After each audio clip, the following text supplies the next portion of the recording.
security and 911, the terrorists that perpetrated 911 entered this country legally. And we continue to focus on the border, on refugees, when the bigger issue is working with our allies around the world and other unfriends to make sure we stop those threats from happening again. What do you need from us to make sure that that type of coordination exists and is enhanced moving forward? Well, one thing, obviously, it would be a long list, and we welcome the discussion, but the top thing on my list would be to urge Congress to reauthorize Section 702 when it comes up for renewal at the end of next year, because that is the critical tool to understanding foreign threats, which may have, again, foreign threats that may have an impact on the U.S. So, Mayorkas, my 6 seconds left. We have one imminent reauthorization that is very much needed, and that is our Countering Unmanned Aerial Systems Authority. And I think that our budget is something that's very, very important to pass, to provide us with the resources to advance our international partnerships. Thank you, Mr. Chair.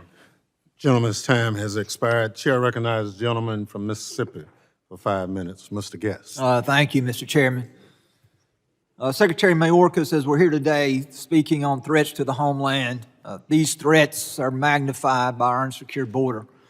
A few moments ago, Director Wray, in response to a question by Mr. McCall, stated the border is a challenge.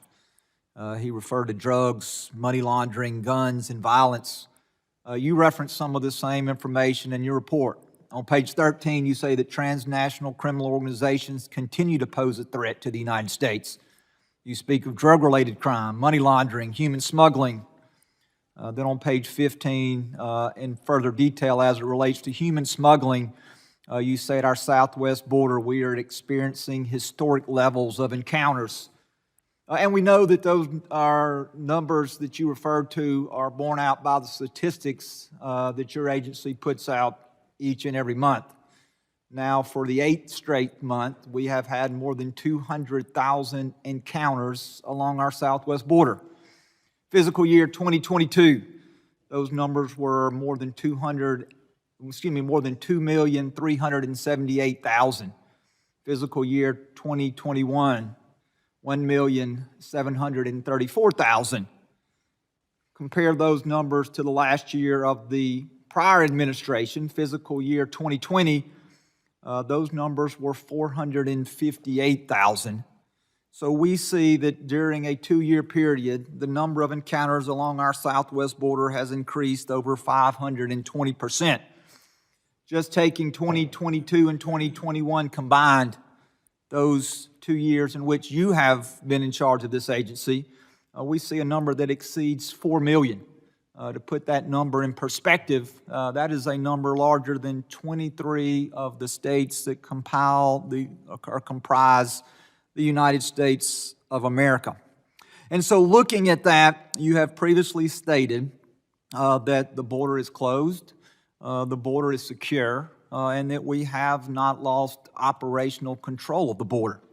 I ask you once again today, do you still stand by your statement based on those statistical figures that the border is closed, the border is secure, and that we have not lost operational control? Congressman Guest, let me share a few thoughts, because I think it's very important to put the challenge at our southern border, and it's a very serious challenge, in a proper context. It is a challenge that is not specific or exclusive to our southern border. This is a challenge that exists throughout the hemisphere. And let me give a very powerful And Ms. Mayorkas, I'm not trying to interrupt you. I have very limited time, and so I'd like to focus my question on the southwest border. If we'd like to meet outside this committee meeting when we have additional time, you and I have met before and would be happy to meet with you again. But since I'm now down to 2 minutes, I want to focus my questioning specifically on the southwest border. You have said, when you have appeared before this committee, that you need additional time, your agency needs additional time to get this crisis under control. And we see, as Congress, we see no evidence that the situation along the southwest border is getting better. A matter of fact, looking statistically, it seems like the border is getting worse.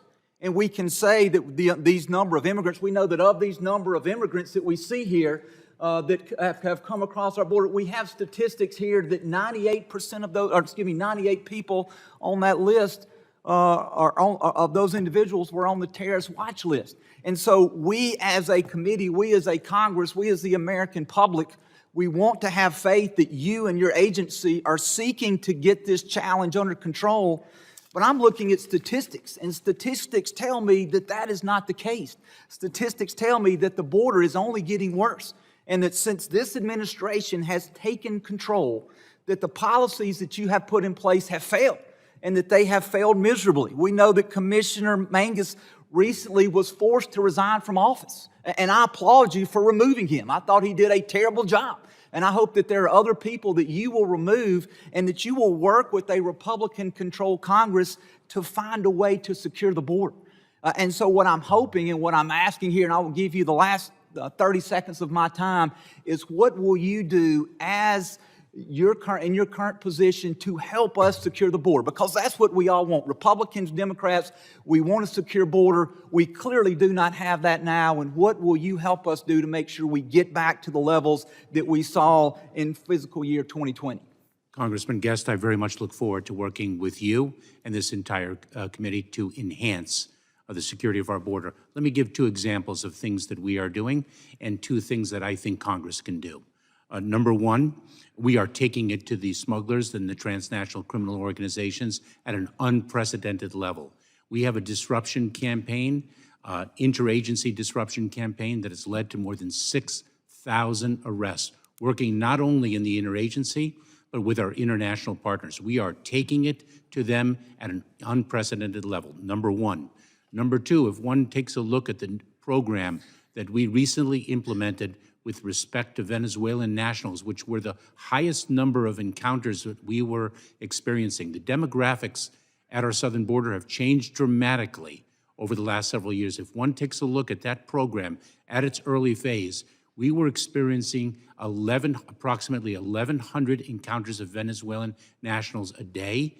And since the implementation of the program, that is now approximately 300 per day. That is an example of the things that we are doing to enhance the security of our border. Two things that Congress can do. Number one is pass our budget, which provides for additional resources to the Department of Homeland Security and others to enhance our border security, including for the first time since 2011, 300 more Border Patrol agents. And number two, once and for all, pass immigration reform, including, for example, much-needed reform to our asylum system. Everyone agrees the system is broken and we need it fixed. Gentleman's time has expired. Chair recognizes the gentlelady from Texas, Ms. Jackson Lee.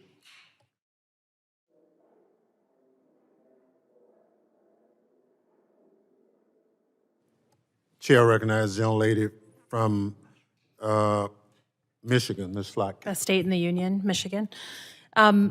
Thanks for being here. And he's departed the room, but I just wanted to appreciate John Katko, my friend who is departing this committee, and the tone he has set in this committee. And it is my fervent hope that as the other side of the aisle seems poised to take over, that we keep this focused on homeland threats and not making this a place of political theater. That is my desperate hope, and I think that is the message that was sent by the voters last week. I hope they hear it and continue in that spirit.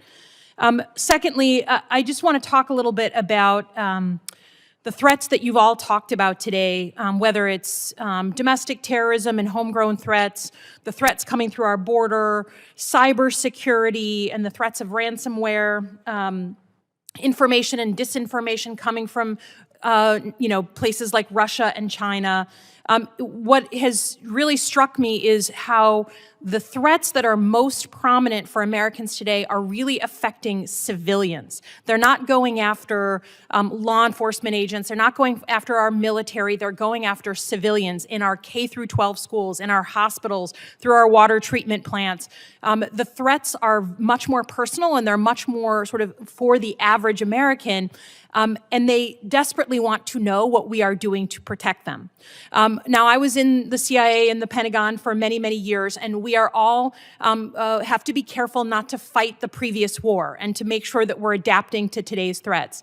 particularly on cyber. I'm worried that we've had, as we remember in 9/11, we had the attacks in Kenya, we had the attacks on the USS Cole, and then we had 9/11. And I feel like on our cyber attacks, we have had our USS Cole. We've had the Colonial Pipeline, we've had our meat processing facility, we've had solar winds. So we all thought about what would we have done if we could have imagined the threat of 9/11? What would we have done to better prepare? So Secretary Mayorkas, please tell me the 2 or 3 things that you wish you could do. Either you need the resources or you need the attention of the American people to prevent a cyber 9/11. Congresswoman, in my opening remarks, I talked about the threat landscape and how, in fact, the goal of our adversaries is indeed to disrupt our way of life, and I think you captured that very well in your opening remarks. We have done a great deal to enhance the security of the cyber ecosystem, and when I say we, it's not just the department, but of course working very closely with our partners. And that is, number one, to equip the private sector with information and to educate them on the tools to advance cyber hygiene. And we've done that for the civilian population as well. If we take a look at some of the very accessible sites that we have created on the web, stopransomware.gov, CISA.gov, some of the very simple measures that people can take, whether it's multi-factor authentication, backing up one's systems, using safe and secure passwords. These are the things that we need to do and continue to do. And the more that we can amplify collectively, we in the government, in Congress, the imperative of maintaining cyber hygiene, raising the alertness of the average citizen to the imperative, especially in an increasingly interconnected world, I think that is one critical goal. I would offer, it would be useful if we had a list of specific things, your asks, right? We all want to prevent these cyber attacks. I think cyber issues are very bipartisan in this Congress and have been, and hopefully will be in the future Congress. So please be assertive with what you need in order to protect the American people, because they feel like they don't know what is defending them. Secondly, Director Wray, I was heartened to hear your story of calling all the families of fallen law enforcement that have been killed over the past year or time that you've been in service. I am very worried, just coming out of campaign season, the number of people who think that the FBI is a political tool, as we heard even raised in questions here today. Can you please talk to the American people about the FBI and explain in your words why they should trust their federal law enforcement? So there are a lot of opinions out there about the FBI, just like there are about everything. But in my opinion, the window that I get to see into our workforce is unique. And I have visited all 56 of our field offices at least twice. I've spoken with law enforcement from all 50 states on countless occasions.